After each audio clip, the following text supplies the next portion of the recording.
ഇപ്പോഴത്തെ കിടപ്പ് കണ്ടല്ലേ, അടച്ച് പൂസായ കിടപ്പാ.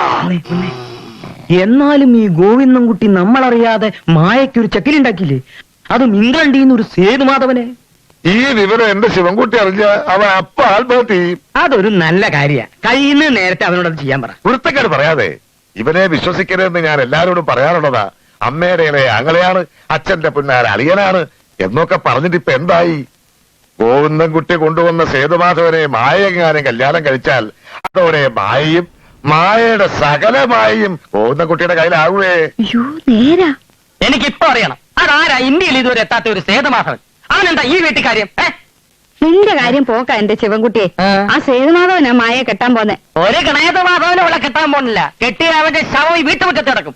ഈ ശിവൻകുട്ടി വെറും ശവൻകുട്ടിയല്ല, ഈറ്റപ്പുലിയാണ്. അതും പെറ്റി കിടക്കാണെന്ന് ഓർമ്മിച്ചോ. ആഹാ, ഗണേതമാധവൻ.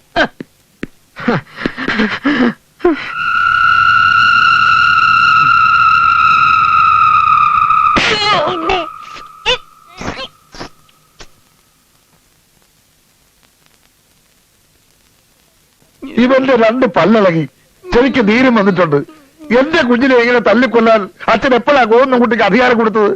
വൃത്തികേട് വിളിച്ചു പറഞ്ഞാൽ ആരായാലും തല്ലും. അതിന് പ്രത്യേക അനുവാദമൊന്നും വേണ്ട.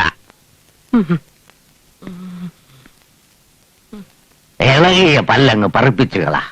ചെവിയിൽ ഇത്ര എണ്ണ ചൂടാക്കി ഒഴിക്ക്. ഇനിയെങ്കിലും ഇത്തരം കൊച്ചു വർത്താനം പറയുന്നതിന് മുമ്പ് പായ നന്നായി കഴുകണം. മനസ്സിലായോ? ഇനി എല്ലാരും കേൾക്കാൻ ഞാനൊരു കാര്യം പറയാം. ഗോവിന്ദൻകുട്ടി മായയ്ക്ക് കൊണ്ടുവന്ന ആലോചന ഞാൻ അങ്ങ് നടത്താൻ പോവാ. അവള് വന്ന ഉടനെ ഞാൻ എന്റെ വിൽപത്രവും എഴുതും. വിശദമായിട്ട് ഇനിയൊന്നും എഴുതാനില്ല. ഞാൻ നിങ്ങൾക്ക് തരാനുള്ളതൊക്കെ തന്നു കഴിഞ്ഞു.